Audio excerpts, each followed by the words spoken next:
Werewolf encounter by the lone wanderer in early spring of last year. There were unusual reports from goat farmers near the Belgium-German border, especially across the northern Belgium provinces and down to the far east of the area. These herders reported finding their goats, and occasionally even their guard dogs, brutally killed but not eaten. This strange string of events even made it to the local news. Many initially assumed wolves were the culprits, but some behaviors didn't align. Wolves typically don't kill without reason, nor do they often engage with multiple guard dogs. They also tend to avoid human-protected areas, especially those fenced with electric wires. Yet reports continued of goats and dogs being slain and sometimes partially devoured. In one instance in the eastern region, 9 goats, including 5 kids, were killed but left otherwise untouched.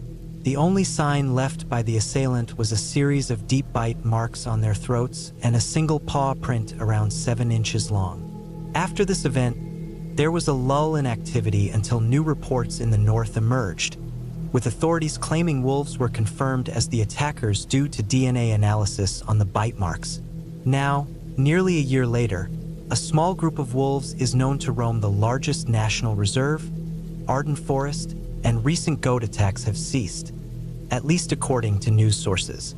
The culprit behind the 9 goat deaths in the east was also declared a wolf, though this was never conclusively backed by DNA or evidence.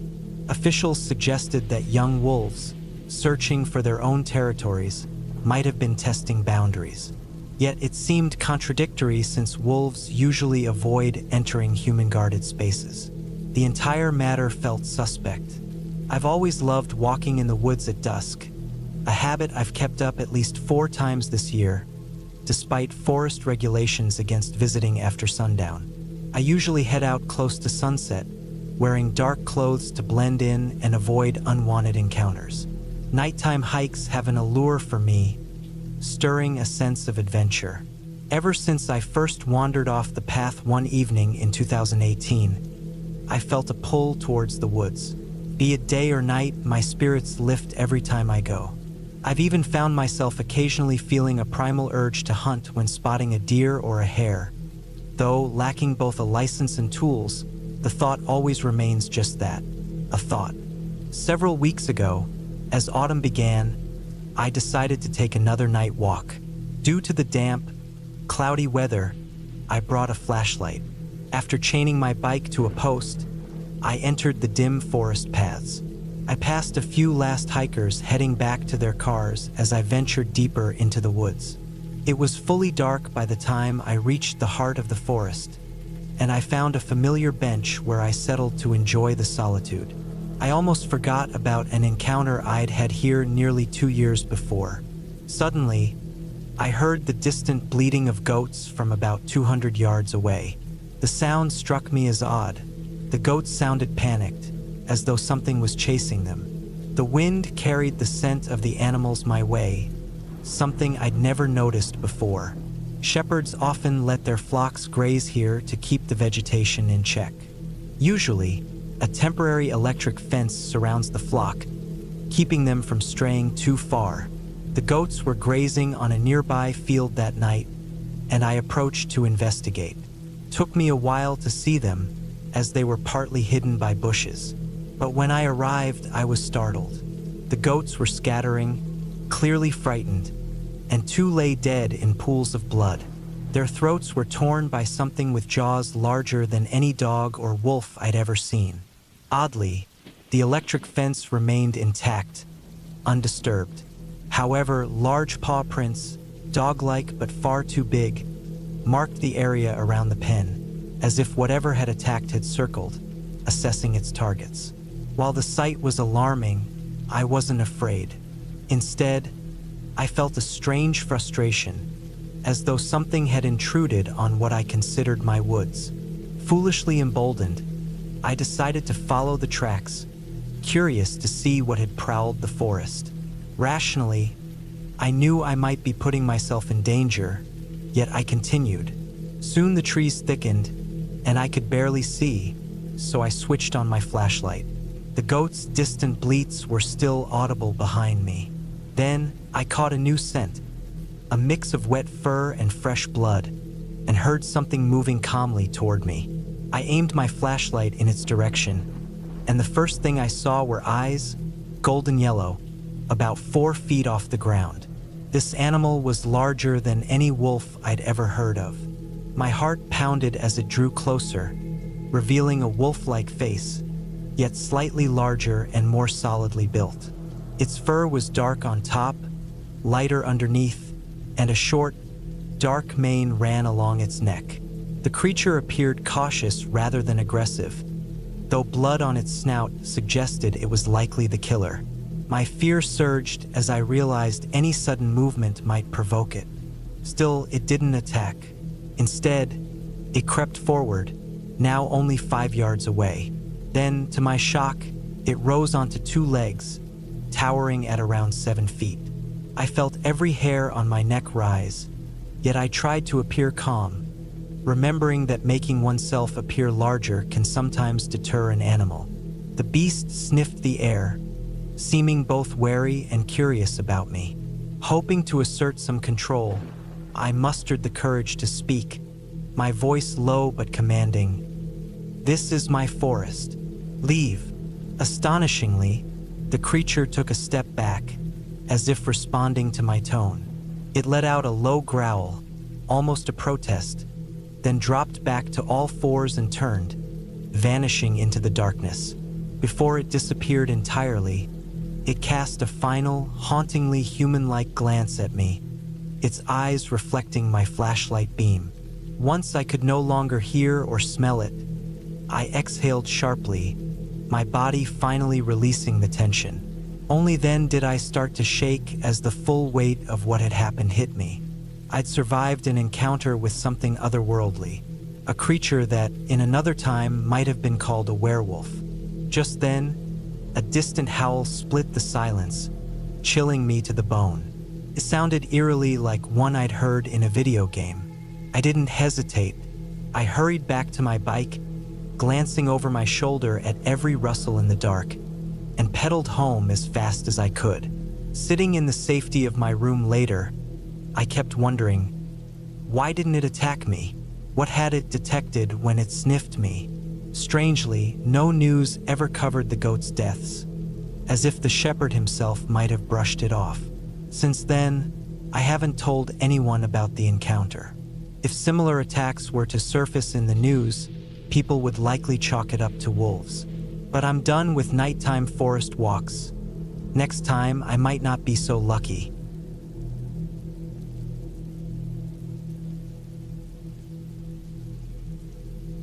There's something off about the deer in the Appalachians from anonymous trekker. There's something strange going on with the deer in the Appalachians, and I thought someone should know. I've been exploring these mountains for a good number of years. I'm a 32-year-old man, a bit fanatical about fitness and being active. It started as an insecurity back in college. Like a lot of young guys, I'd been on the heavier side in my teens. Living in the countryside helped. I took up hiking and camping with my uncle, and in just over a year, I was in much better shape. But once I got into the habit, I couldn't stop. Being outdoors became a kind of addiction for me. Just after I turned 22, my uncle passed from cancer. Hiking became more than just a pastime after that. It turned into something of a lifestyle. It was what he and I had shared, our way of connecting. But this isn't about my history or some sob story. It's about the fact that there's something really off about the deer around here. As of October 2021, the Appalachians are still prime hunting territory, so the deer are usually skittish, taking off before you even see or smell them. But recently, I've been coming upon them by surprise. It was on a solo camping trip on October 8th that things got genuinely eerie. I had broken down camp early that morning and started back on the trail. Maybe 20 minutes in, I froze in shock when I looked up and saw a huge buck standing on what had just been an empty path. It was grunting, scraping its hooves, and snorting. I assumed it hadn't noticed me yet, so I tried to shoo it off by making loud noises. Oddly, it stopped moving but didn't seem to notice me at all. I shouted louder, but the buck didn't flinch. This buck was massive, with an intimidating set of antlers, but my curiosity got the better of me. I reached out and touched its side. A dumb move, I know, but still, the buck didn't budge, even as my hand rested under its ribs on its stomach area. At first, I thought it was amazing to touch such a wild creature, but my excitement turned to unease when I felt something moving beneath its skin. It felt like thick, twisting snakes or worms, wriggling around in slow, disgusting circles. I pulled my hand back, wondering if the poor creature was diseased or if it could be some advanced stage of an infection like chronic wasting disease. I hurriedly sanitized my hand, glancing away for maybe half a minute. When I looked back, the buck's face was just inches from mine, mouth open, with a low, eerie growl coming from its throat. The stench was sickening, rotting, like something dead for days. Inside its mouth were strange, swollen lumps of flesh that were dark and decayed. Its body was still, but its neck twisted at an unnatural angle to bring its face close to mine. I stumbled back, barely holding back a scream, and watched as it just stood there, not moving even as I passed. I was haunted by the feeling of whatever was writhing in its belly, and I walked on, determined to put distance between us before setting up camp for the night. Hours later, I reached my third and final camping site. Even after several short breaks, my legs were aching from the day's hike. Thankfully, the rest of the evening was calm. I ate some protein bars, drank more water than usual, and watched the sunset before finally slipping into my tent and crashing into my sleeping bag. I have no clue how long I was asleep before footsteps woke me up. They were slow and heavy, and as the creature moved closer, I saw a faint shadow on my tent wall cast by the remaining embers. It was a doe. She moved without caution, placing each hoof down firmly, with no signs of alertness or hesitation, almost like a machine. Then she stopped, her body completely still. I expected her to move on, but she just stood there. Then I heard a deep guttural noise, the same sound the buck had made earlier. This time it was louder, more threatening. Suddenly, a wet, heavy sound hit the ground outside. I sat there, shocked. Had she thrown something up? Before I could process it, I felt something slithering under my arm. I jerked back, horrified, and saw a thick, worm-like shape moving under the tent floor before it disappeared outside. Realization struck me. Whatever had been inside the deer had crawled out. I stayed awake the entire night, the doe outside like a decaying statue. At some point, sleep must have overtaken me. When the morning light came, I cautiously unzipped my tent. The doe lay dead just outside, her body dry, eyes missing, and her stomach sunken in as though everything inside had been drained.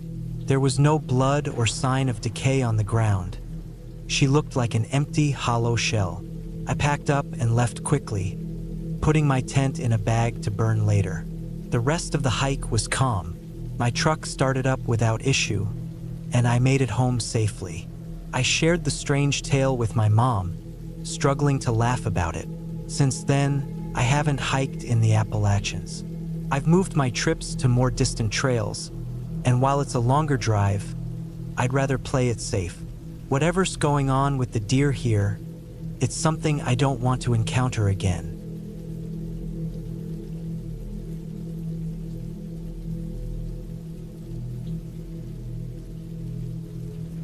Here's a rewritten version, rephrased enough to be distinct but retaining the story's essence.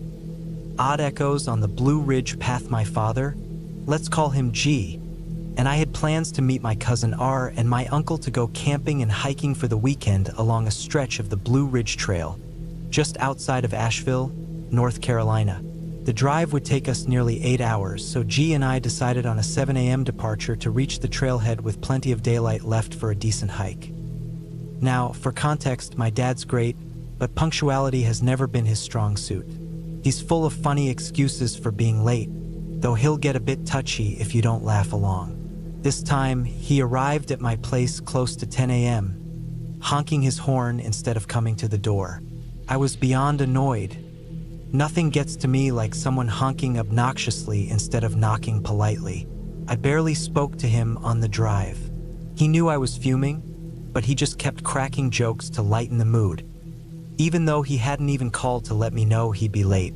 We made a few snack stops along the way, and he'd always light a cigarette as soon as we got back in the car, even though he knew I hated the smoke. Around noon, when we were meant to meet up with R and my uncle, they started messaging, asking where we were. I told them Dad's delay had pushed our arrival to around 6. They weren't pleased either. By the time we reached the parking area, the sky had already started turning orange. The trail had a loop that we'd planned to take to circle back to the cars after the weekend. As soon as we parked, a light drizzle began. We should have been much further down the trail by then, but instead we were stuck at the trailhead, with R and my uncle grumbling about the delay as my dad took his time gathering his gear. We finally set off with our headlamps on, as it had gotten dark under the dense trees. For anyone who hasn't hiked in a forest at night, headlamps don't do much. You can barely see 10 feet ahead, and the steady rain that started an hour in only made visibility worse. Morale was low, so R suggested we start singing to keep our spirits up, and maybe deter any nearby wildlife. While crossing a creek, R tripped, smashing his watch, which he'd gotten as a company reward. By this point, all we wanted was a place to set up camp. Since we carried food, we needed to reach a designated spot with ropes to hoist supplies out of bear range. So we trudged along until we found one. Finally, under a light drizzle, we made it.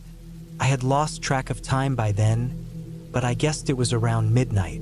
We set up our hammocks along a small slope away from the trail and said goodnight, settling in for the night. I was dozing off when I was suddenly jolted awake by the intense feeling of being watched. I told myself it was probably just nerves, considering the new surroundings. No one else was awake, and the forest was making its usual night sounds, so I tried to brush it off and fall back asleep. Just as I closed my eyes, I heard a soft voice, a woman's voice, whisper close to my ear, calling my name and saying, "Come with me." The voice had an eerie, almost unreal quality, like it was right beside me, though I felt no breath. I immediately turned on my headlamp, scanning the area, but saw nothing. The forest noises had completely stopped. I gripped my knife, holding it across my chest, staying alert for a while.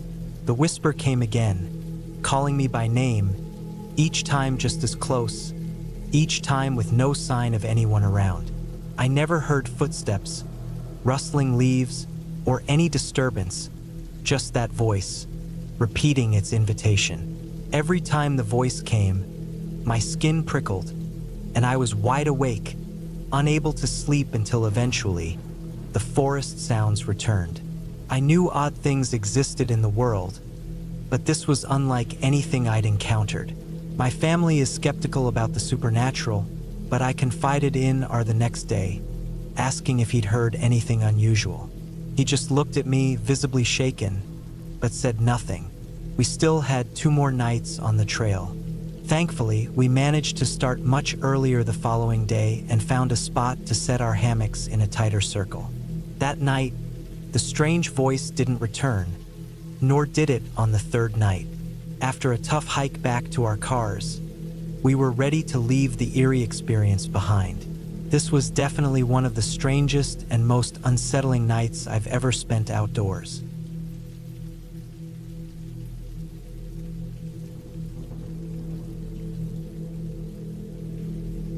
Lights in Tonto National Forest from Summer Nomad, my partner, and I moved into our camper van last November, beginning our travels with a visit to family in eastern New Mexico before heading to a music festival in Arizona. After the festival, we stayed in Phoenix for a bit to explore the mineral show before planning our route north through Sedona and eventually up to the Grand Canyon. On the way to the canyon, we found a beautiful secluded spot for camping in Tonto National Forest. It was along a small Forest Service road that only had 2 campsites. One spot was already occupied by a man with a young child, who we guessed were spending their day exploring Payson, a nearby town, before heading back to their trailer in the evening. We managed to secure the other spot, a perfect hilltop site with a leveled top that offered sweeping views of the surrounding mountains, the fence of a nearby ranch, and the stunning natural landscape. Cattle roamed freely, adding to the picturesque view. Being remote and quiet, it was ideal for stargazing, which we love. We're usually early to bed, waking around sunrise with a brief bathroom break in the night. When we stepped out that night, we were stunned by the stars' brilliance. We decided to stay another night just to experience that view again. The next day, we spent time listening to music and simply soaking in the landscape. I kept noticing a flickering light on a ridge in the distance and mentioned it to my partner, who looked but didn't see anything. I dismissed it until the light flashed again several times, making me wonder if a stranded hiker was signaling for help. But the light moved too quickly for someone on foot. That evening, after dinner, we watched the sunset before heading inside. Around 11 p.m., we went back out to look at the stars. Almost immediately, I noticed a bright, close light and asked my partner if it could be the North Star. We watched as it drifted, moving erratically like a hummingbird, shifting colors between yellow, red, and blue. I wasn't too surprised, having recently seen similar lights near Marfa, but these movements were unusual. Then, things took an odd turn. The light began shifting colors into vivid purples and blues with hints of magenta, creating a soothing display. It started moving closer, flashing in greens, pinks, and more intense blues until it was just beyond a large juniper tree. My breath caught as I realized how near it was, almost as if it were watching us. It seemed curious, like a child peeking from around the juniper. Suddenly, I felt a surge of fear at the proximity, realizing this was unlike anything I'd ever encountered. It was as if a question was being asked, one I wasn't ready to answer. I might have made a sound or moved back, and the light responded, lowering to the ground and pulsing red, a color that instantly made me feel uneasy. We bolted back into the van, locking the doors. Our van windows were covered with insulating foil, blocking our view outside. At that moment, I didn't want to look. I was terrified, struggling to catch my breath. Once we calmed down, though, curiosity won out and we decided to check. Peeking out, we saw nothing unusual, which brought some relief but also made me question if I had imagined it. Then I looked to my left, just beyond the ranch fence, and saw several more lights moving in soft greens and blues. They were farther off, easing my nerves somewhat. When I glanced at the ridge I had focused on earlier, I thought I saw a larger figure moving in the dark. I brushed it off, only to see a sudden bright light illuminate the valley below. But this was no ordinary light. It looked like a large robotic creature shining a beam down where we had just seen the colored lights. It flashed a few times and then disappeared, as did all the other lights shortly after. Though we didn't think to capture it on our phones, the experience left a strong impression on us. In photos taken on the trip, we later noticed some strange things we hadn't seen in the moment.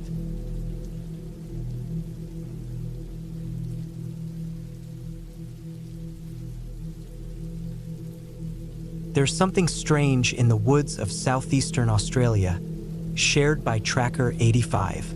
Around 2015, my close friend and I went trekking in the woods of a local hillside during late afternoon, mainly for exercise and to pass the time.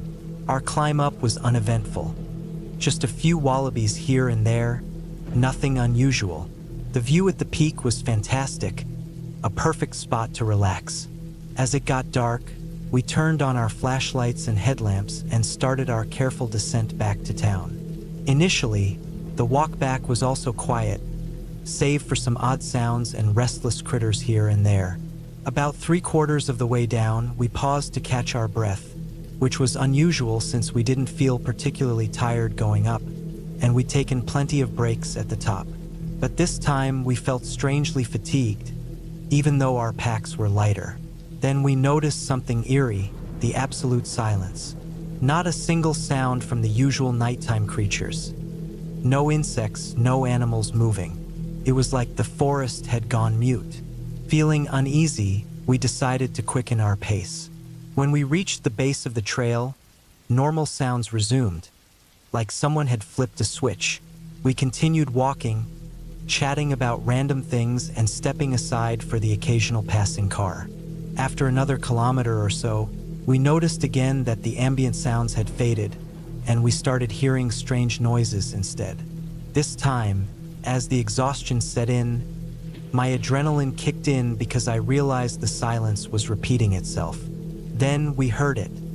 A strange, raspy roar echoing in the distance, coming from the trees to the right of the road. I couldn't identify it, but it was not something a person could produce. As we drew closer, we heard crashing sounds in the direction of the roar, followed by a heart-stopping animal scream that was suddenly cut short.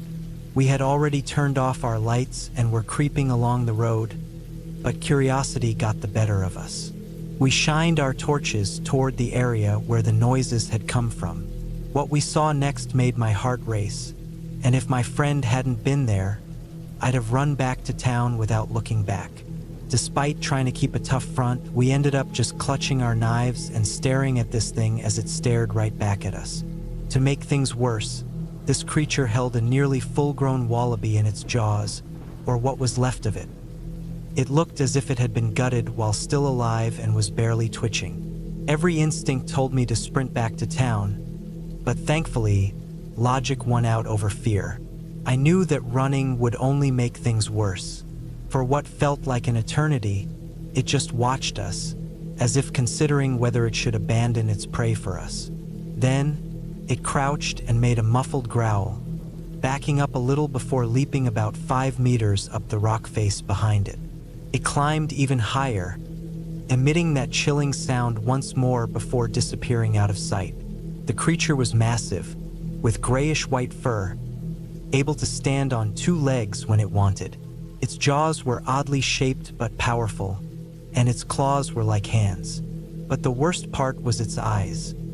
They seemed to be filled with nothing but hunger and malice. Safe to say, I don't go night hiking anymore.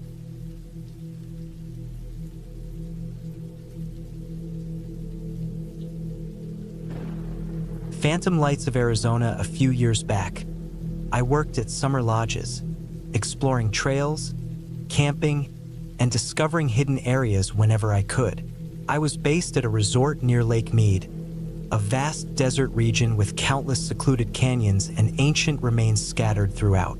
One late afternoon, after wandering through several untouched beaches and enormous natural pools, I began my drive back to the shared housing the resort provided for seasonal staff without campers.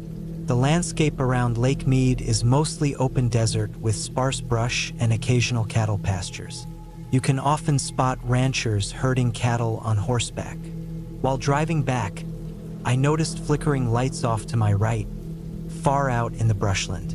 At first, I thought they might be campfires, but campfires were banned during this time of year due to dry conditions.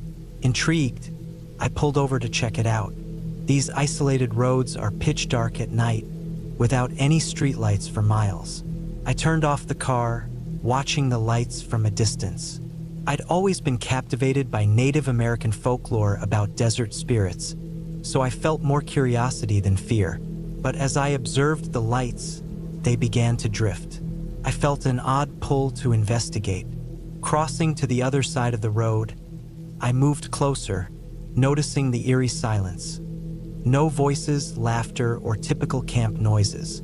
The lights hovered several feet off the ground, and suddenly, tales of ghost lights crossed my mind. An inner voice warned me, "Don't follow them," but my feet began moving forward as if on their own, kicking up sand and brush as I trudged toward the lights. My mind was alert, yet it felt like something else was guiding me. The lights seemed to sense my presence and drifted further into the desert. Eventually, I reached a clear, open area in the brush where it felt like a home once stood. The air here was warmer and strangely calming. But as soon as the lights vanished, a sharp chill settled over me, and the wind picked up. Though I knew desert nights were cold, this felt different, like an unwelcome presence watching me. Glancing around, I saw a faint trail and decided it was my way out. Just then, the lights reappeared, lingering as if waiting for me to leave. I quietly apologized for disturbing their space, promising not to return unless welcomed. The lights flickered again, not exactly welcoming, so I quickly headed back toward my car. As soon as I got inside, something tapped on my window, as if to say, "Wait." I looked back, and it seemed like shadows gathered around a campfire. I knew no one else was out there, yet I felt a profound respect for these spirits who simply wanted to be left in peace. Saying a short prayer, I drove away. The next day, I convinced a few friends to return with me to the spot. All we found were remnants of an old structure and scattered pottery shards. The same uneasy feeling returned, a sense of intruding on sacred ground. So we left. As we walked away, the wind stirred, and I could have sworn I heard a soft "thank you" carried on the breeze. I've had many strange experiences around Lake Mead, often tied to the lore shared by the locals. But I knew better than to question too much. I didn't want to become part of the legend myself.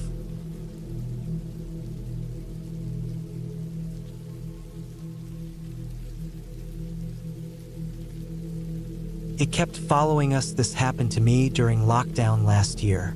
I've actually encountered a strange creature before. It was around June, right after school ended. At the time, I was 18 years old. In late May and early June, we had finished all of our school assignments.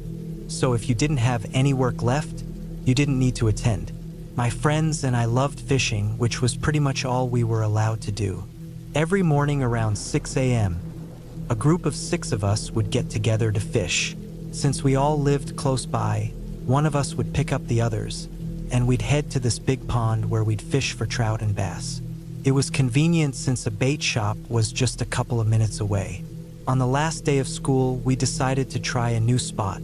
We used an app to find popular fishing areas nearby and found a place that looked promising for trout. Some areas even had rainbow and brook trout, and occasionally a brown trout. It was about a half-hour drive, so we decided to give it a shot.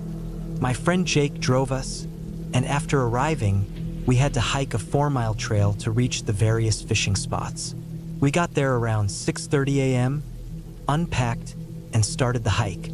I brought my fly rod for the shallower trout areas and a regular rod for deeper spots. After about 10 minutes, we reached our first fishing spot, which could only fit 3 people at a time. I went with my friends Tom and Kyle, while the other 3, Josh, Jake, and Eric, went to another location. We agreed to meet back at the trail's beginning at noon. We found a nice spot by a creek with some rainbow trout visible, so it was perfect for fly fishing.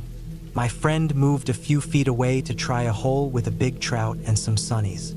I kept getting bites, but nothing was landing. About 20 minutes later, I heard a noise nearby. I assumed it was Tom and Kyle fooling around trying to catch their trout. But then the sound got louder, catching Tom and Kyle's attention too. It didn't sound like a deer. It was deeper, almost like a bear. We decided to move on to another area. After walking for about 10 minutes, Tom suddenly heard someone talking. We stopped and listened.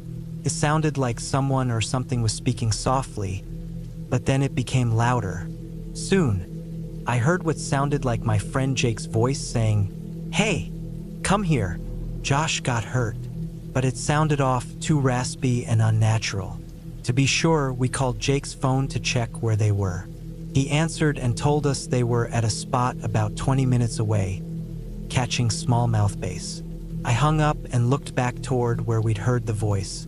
Then we heard a low, rough growl. We messaged Jake, telling him to stay put, and we'd come to him.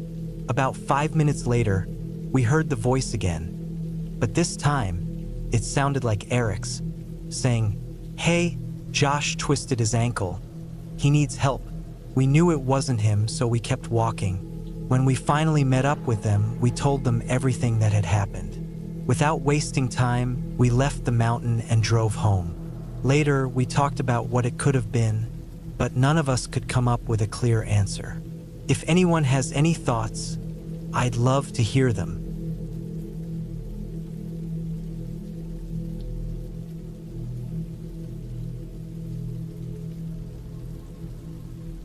Was it really a bird? The northeastern region of the United States carries a lot of untold stories. People here don't often talk about it, but there's a certain uneasiness about the forests. They can feel downright unwelcoming at times. If anyone has insights on what I'm about to describe, I'd be grateful. This happened roughly 9 years ago on a bright afternoon. I was walking my dog along a secluded dirt road near my house, a path we'd taken countless times before. Out of nowhere, I heard an unusual bird call coming from a short distance within the woods. As I kept moving, the same bird call echoed repeatedly, staying just out of view. This got under my skin because it was a sound I didn't recognize, and I wanted to catch sight of the bird to identify it. Yet no matter how hard I looked or how carefully I scanned the branches and undergrowth, I never spotted a single sign of movement. The bird calls seemed to keep shifting locations, tauntingly. Eventually, I reached a small bridge that spanned a narrow creek, and I turned to head back. This stretch of road is mostly deserted, lined with remnants of an old factory foundation from over a century ago and a decaying, long-abandoned house. As I walked back, the bird calls continued with a relentless frequency that bordered on maddening. I finally got so annoyed that I stepped off the road, determined to locate this bird. Yet, each time I ventured a few feet further, the sound seemed to drift deeper into the woods. I found myself about 25 feet into the forest before something snapped me out of my tunnel vision. It was as if I'd broken free from a strange trance. Suddenly, the silence around me was unsettling. I wondered, why had I even been chasing this bird? The only sound was that odd call, now just a short distance away. How could a bird shift so quickly without any trace of movement? My initial curiosity morphed into a queasy sense of dread, my instincts screaming that I'd made a foolish choice. Calmly, I turned back to the road and resumed my walk home. Yet those bird calls seemed to follow me until I'd put enough distance between myself and that old, eerie property. A few more times, I tried to walk the dog down that road, but each time, I'd hear those same bird calls. It was as though something was watching me, laughing in a silent, unnerving way. Strangely, my dog never acted upset, so perhaps it was all in my mind. Although it's been years and I couldn't exactly describe the sound now, I have this feeling that if I ever heard it again, I'd know it immediately. I've spent hours listening to bird calls online, trying to match it, but I've never found anything close.